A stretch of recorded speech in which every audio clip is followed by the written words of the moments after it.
Okay, so ituloy natin yung topic natin. So last time naputol dun sa cone. Okay. So again, cone is since point ang dulo, that is 1/3 base times height. Now, let's proceed with another topic. Okay. So kapag ang cone pinutol mo, or any pyramid, basta point yung dulo at plane yung dulo, pag pinutol mo yan, ang tawag dyan ay frustum. Okay. So frustum. So example, okay, meron kang cone. Okay. Tapos puputulin mo siya dito. Okay? Yung may iwan sa baba, that is what you call a frustum. Okay? Similar, kahit pyramid pa yan, okay, basta point ang taas. Okay? Tapos maglalagay ka ng plane parallel to the base. Okay, puputulin mo. Ang mabubuo natin ay frustum. At ang formula ng volume ng frustum ay, okay, so height, okay, since point nga ang dulo niyan, that is, okay, di ba point ang dulo? So, supposedly, dapat yan ay 1/3 base times height. Okay? Dapat siya 1/3 base times height. Kasi nga, point ang dulo. Pero since kinat mo, okay, hindi na point ang dulo niya. Okay? Anyway, kung ano yung shape ng baba, circle, yun din yung shape ng taas, circle din. Kung square yung baba at kinat mo siya, ang magiging shape ng taas niya is also a square. Yun nga lang, laging mas maliit. So, ibig sabihin, makakakuha tayo ng dalawang base. Isang base 1, base 2. Okay? So, in this case, may base 1 ka, yung mas maliit, base 2, yung mas malaki. Or kahit magkapalit yung tawag sa kanila. Okay? So, instead of using base, okay, B, okay, ang gagawin natin, okay, meron tayong formula that is area of the base 1, okay, plus area of the base 2, plus the square root of area of base 1 times base 2. Okay? So again, 1/3 base times height pa rin siya, pero again, ang base niya is, okay, area ng lower base plus area ng upper base plus square root ng product of area ng lower base and the upper base. Okay? So ano again ang tawag dito? Ang tawag dito is frustum. Frustum, 'di ba? Frustum. Kilala niyo si frustum? 'Di ba? Frustum Padilla. Okay? So anong pangalan niya ngayon? So pangalan niya ngayon ay BB. Okay? That's why yung formula nito, ito yung formula ng frustum ng volume ng frustum ay puro B. Okay, BB, B1 plus B2 plus square root ng B1, B2. Palatandaan lang. Okay. Next. Okay, for example, okay, a cone is inscribed in a hemisphere of radius R. Okay, hemisphere, okay, from the word itself, hemisphere. Parang medyo may sipon lang yung nagsabi. Pero that is semisphere. Okay? Ang hemisphere ay katumbas ng semisphere, so meaning, diba, ang sphere ay yan, 3D na bilog. Okay. So, hemisphere hatiin mo sa kalahati. Okay. So, that is your hemisphere. Okay. Parang may pakwan, hinati mo sa gitna. Ganun yung shape. Okay. So, ano ba ang volume ng sphere? Although, nasa dulo na slides pa, the formula for the volume of sphere is 4/3 pi r cube. Okay. Basically, ang mga figure lang natin ay for sphere, that is 4/3 pi r cube, for prism, that is base times height, and for point ang dulo, that is 1/3 base times height. Okay. So now, analyze natin yung problem. Okay. A cone is inscribed in a hemisphere of radius R. Okay. If the cone and the hemisphere share bases, find the volume of the region inside the hemisphere but outside the cone. Okay. So ano yung nasa loob? Yung cone ba o yung hemisphere? Okay. Analyze. So, kapag inintindi niyo yung problem, ang sabi dyan, may hemisphere ka, or kalahating sphere, sa loob niyan may cone. Okay? Pero kung ano yung base ng hemisphere mo, yun din yung base ng cone. Okay? So, may cone dito, sa loob. Find the volume of the region inside the hemisphere but outside the cone. So, ibig sabihin, itong shinade na part ko. Okay, yung nakapaligid dito. Ano daw yung volume na nasa loob ni sphere pero nasa labas ni cone. Okay? By analysis, magagets nyo na ang volume na hinahanap natin is simply volume ng hemisphere, kasi nga nasa loob ng hemisphere, pero nasa labas ng cone. So, that is volume ni hemisphere minus volume ni cone. Okay? Ano ba yung volume ni hemisphere? That is 4/3 pi r cube pag sphere divided by 2. Kasi nga, kalahating sphere, hemisphere.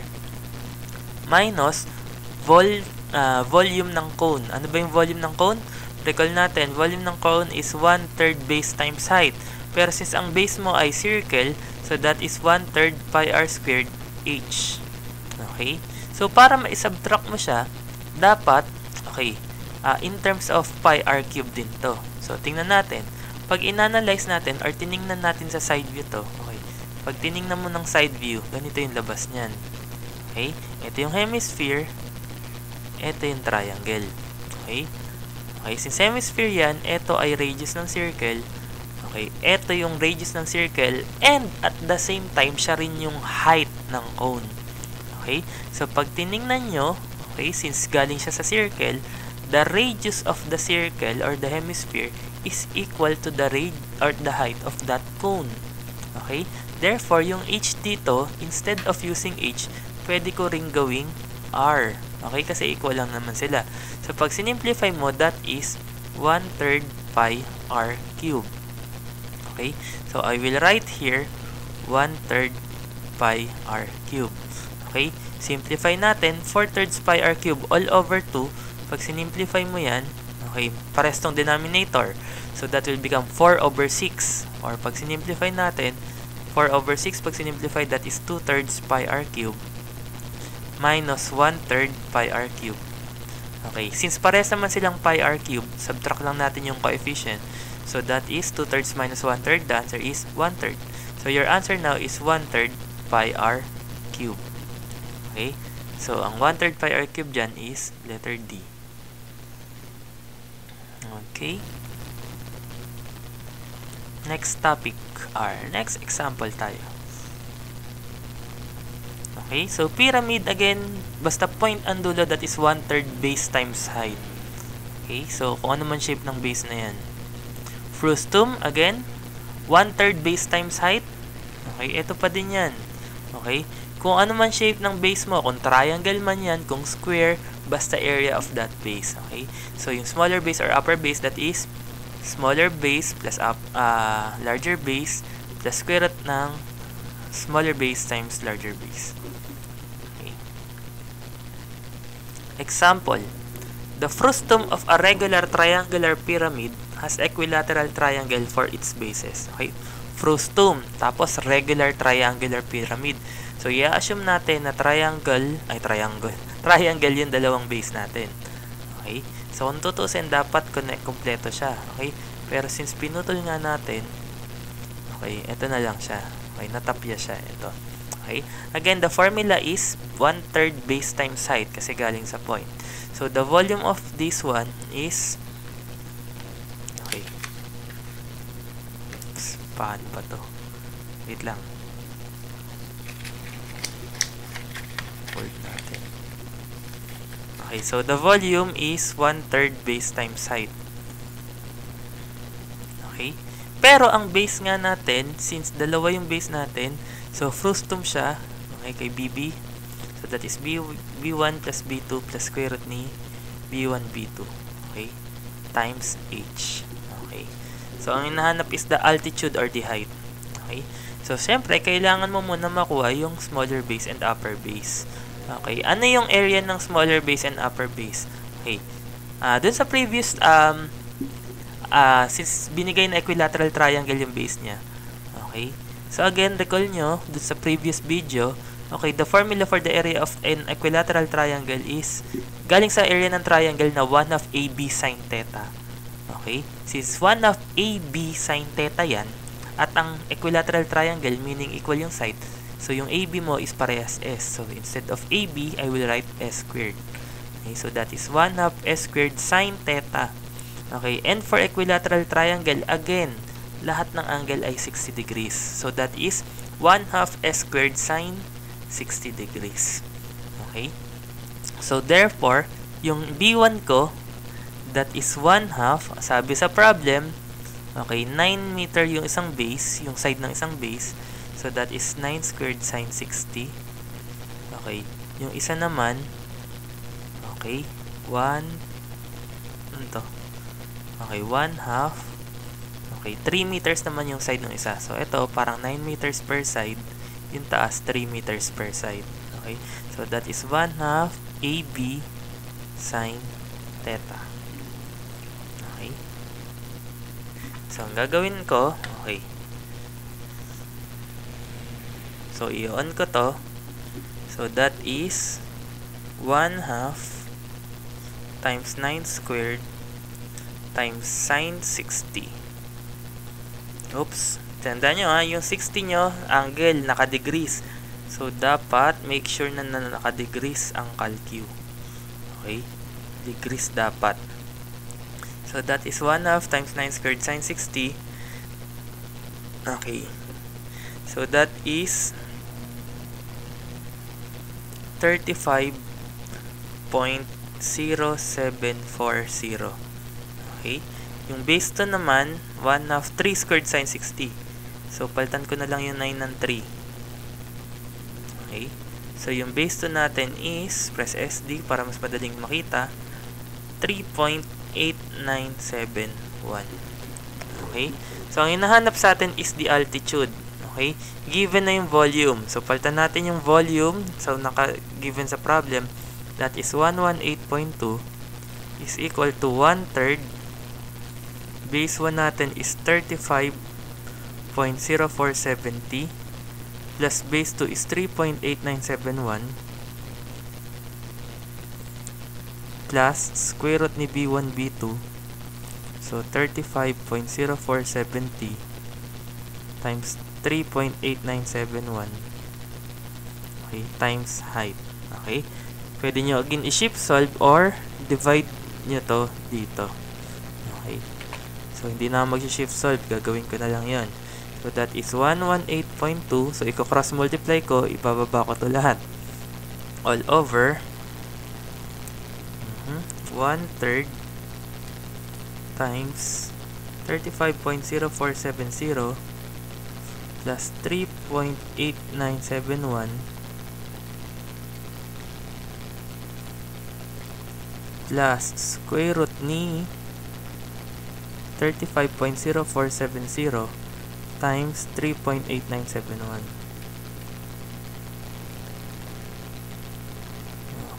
Okay, close parenthesis. Okay, press equal sign. Okay, pinakita na the answer is 7. So, that is the height. 7 meters. Okay. Next. Okay. Meron tayong tinatawag na similar solids. Okay. So, similar solids, meron kayong, baka may time na ma-encounter kayo. May isang mas malaki and isang mas maliit. Pero, same ng shape. Okay. Basta same siya ng shape. Okay, halimbawa, circle parehas, square parehas, okay? Triangle parehas, pero naka-ratio and proportion, okay? Ang gagawin nyo is, okay, pwede kayo gumamit ng ratio and proportion, okay? Ratio and proportion, pero kailangan, okay, so meron nakalagay sa PowerPoint, pero ang gawin nyo na lang concept, dapat maging meters or base ang unit. Paano dapat gawing base? Halimbawa, area. Okay? Ano bang unit ng area? 'Di ba? Square meters. So, paano mo magagawing meters ang area? Lalagyan mo ng square root. Okay? So, halimbawa, pag kinompare mo yung halimbawa, nag-compare ka ng base, ng area. Okay? Let's say, area ng malaki over area ng maliit. Okay? Iko-compare mo sa volume ng malaki over volume ng maliit. Okay? Dapat maging unit niya is meters. So, paano mo gagawing meters? 'Di ba ito ay square meters kasi area? Okay, therefore, i-square root ko siya. Okay, ay yung volume naman. 'Di ba ang unit niya is cubic meters? So, para maging meters lang siya, i-cubic root ko siya. Okay? Kapag nagawa ko na to, pwede na ako ngayon gumamit ng ratio and proportion. Okay? Tingnan natin kung paano natin may apply. Okay, let's check some problems. If the edge of the cube is decreased by 12%, by what percent is the surface area decreased? Okay? Kapag daw ang edge o ang isang side ng isang cube, okay, ay binawasan mo ng 12%. Okay? Halimbawa, ang side mo is 1. Okay? Tapos, babawasan mo ng 12%. So, kung ang 1, binawasan mo ng 12%, ilan na lang siya? Okay? So, marunong naman mag-minus nung naka-percent. Okay? So, 1 meaning 100%. Okay? Kung nagbawas ka ng 12%, okay, ibig sabihin, ilan na lang siya? 88%. Therefore, kung 1 ang original side mo, okay, binawasan mo ng 12%, magiging 0.88 na lang siya. Okay, ang tanong, by what percent is the surface area decreased? Okay, so ganito lang yan. Okay? So, compare mo side ng maliit over side ng malaki equal sa area ng maliit over area ng malaki. Okay? So, ano ba yung side ng maliit? Diba? 1. Okay? Ano yung side ng malaki? Binawasan mo ng 12%. So, diba? 0.88 na lang. Okay. Ngayon, ang area ng malaki natin, baliktad. Okay. So, area ng malaki over area ng maliit. Pwede naman magkapalit. Basta consistent lang. Kung small ang nasa taas mo, small din dapat ang nasa baba. Ito, ginawa ko malaki nasa taas, maliit yung nasa baba. So, sa area, malaki nasa taas, maliit yung nasa baba. So, by what percent is the surface area decreased daw? Okay? So, ang original surface area niya is AB. Okay? Ilang percent? O, gawin ko na lang X. Okay? Ilang percent ng AB ang natira? Okay? So, for example, yung una, 1. Okay? Sa side or sa edge, 1. Okay? So, binawasan mo ng 12%, naging 0.88 na lang siya ng 1. Okay? So, kung ito area is AB, pag binawasan mo siya, magiging X percent na lang siya ni AB. Okay? Next, check the unit. Ang side, di ba, naka meters? Ang area naka square meters.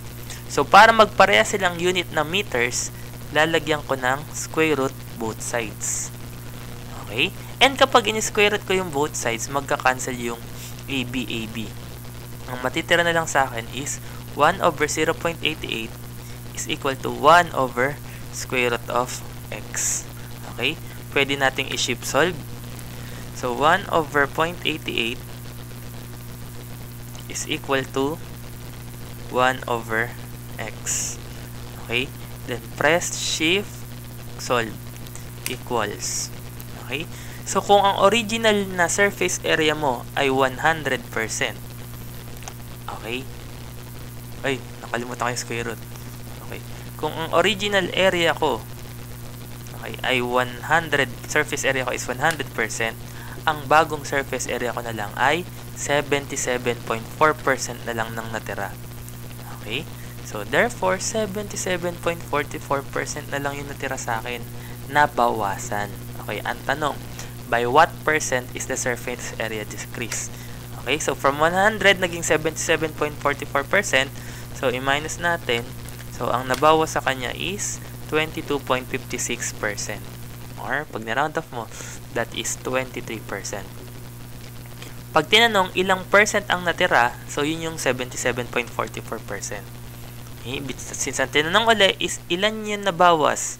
So, the answer is 23%. Okay, another example. Two similar polygons have diagonals with length 4 and 5. What is the area of the smaller polygon if the area of the larger polygon is 75? So, pwede mong galing gawin, maliit malaki equal sa maliit malaki. O, diagonal muna tayo. Diagonal ng maliit is 4, diagonal ng malaki is 5. Okay? So, doon naman tayo sa area. Ang area ng maliit ay hindi mo alam. Ang area daw ng malaki is 75. Tatanong, area ng malaki. Okay? Okay, nakakuha ka ng ratio pero hindi agad-agad, 'di ba? Dapat same ng unit. Ano bang unit ng diameter? Ay ng diagonal, 'di ba? Meters lang. Anong unit ng area? Square meters. Okay? So para maging meter lang, lalagyan natin 'to ng square root. Okay, ganun kasimple. Then shift solve na. So that is 4 over 5 is equal to square root ng x over 75. So, shift solve. Okay, the area of the smaller polygon is 48. square units.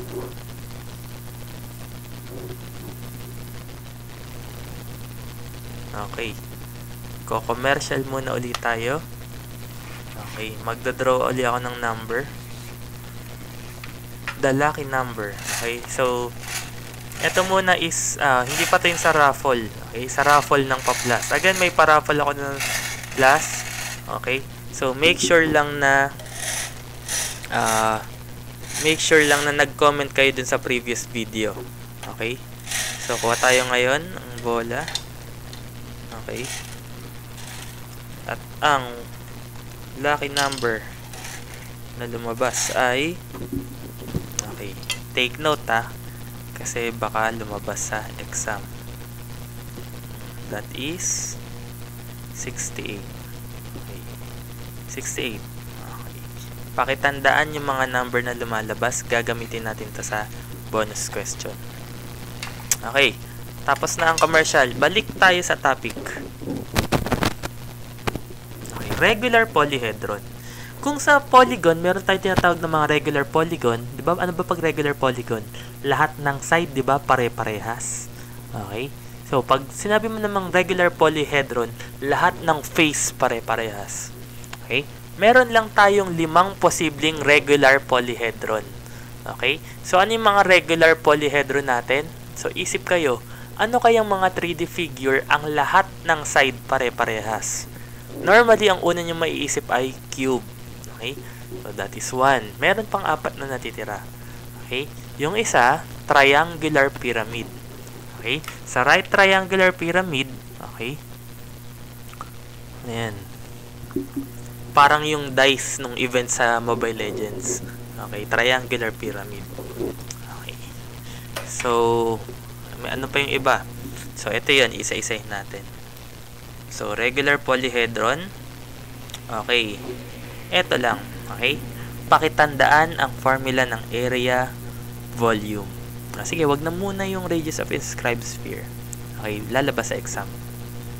Okay? So, yun sa 5. Pakitandaan, 5 lang naman to. Okay? So, tetrahedron, that is, okay? Tetrahedron, triangular pyramid. Triangle at ng base niya. So, 4 na triangle. Okay? So, ang total area niya is square root of 3a squared. Okay? Nasa labas yung a squared yan, ha? So, that is square root of 3a squared. Okay? So, ano yung A? Again, parang sa polygon, length of one of its side. Okay, so the volume is square root of 2 over 12 A cube. Okay? So, yung 6 sides naman, okay, yung cube, tinatawag din siyang hexahedron. Okay? Hexahedron, meron siyang 6 na faces. Okay? 6 na faces, parang sa dice. Okay? 6 yung face niya. Okay? 8 vertices. Ano ba yung vertices? Ito, yung corners. Okay, meron siyang 8 vertices. Okay. Edges. Edges is 12. Ano yung edges? Itong gilid. 1, 2, 3, 4, 5, 6, 7, 8, 9, 10, 11, 12. Okay. The area niya is 6a squared, surface area, and the volume is a cube. Okay. So, next, okay, octahedron. Imagine nyo ba yung octahedron? Meron daw siyang 8 faces na lahat triangle. Okay. Kung hindi nyo ma-imagine yung octahedron, ito lang yan. Okay. Parang dalawang square pyramid, okay, na pinagpatong. Okay. Anong itsura niya? Diamond. Okay. Itong diamond na to, pwede pangbili ng hero, ng skin. Joke lang. Corny na. Ayun. So, hugis diamond siya, or gems. Okay. So, the formula for the total area is 2 square root of 3a squared for the volume that is square root of 2 over 3a cube. Pwede nyo tandaan, no? Okay? Kasi baka may lumabas sa exam. Anyway, sa multiple choice part naman lalabas yan. Okay, next, we have the dodecahedron. So, the dodecahedron, merong mga pentagon. 12 na pentagon. Okay? So, medyo may hawig sa soccer ball. And then last, we have the icosahedron. So, icosa meaning 20. So, may 20 equal faces siya. So, ito naman yung mga formula. Okay? Pakitandaan. Huwag nyo na lang ikodigo. Huwag nyo ikodigo. Okay? Basta meron dun lalabas. For example, Find the volume of a regular tetrahedron of side 5 centimeters. Okay? Tetrahedron, side 5. Find the volume. Balikan ko yung tetrahedron. Okay. Tetrahedron. Okay. Volume, side 5. Okay. So, just follow the formula. So, that is square root of 2 over 12 times a cube. Okay? Since ang a natin or ang side natin is 5, so ito yan. Press equal sign. So, the volume of a regular tetrahedron is, ayan, 14.73 cubic centimeters. Okay. Okay. Mamaya na yung last video, i-isolate natin. Okay, so that's it for the second video.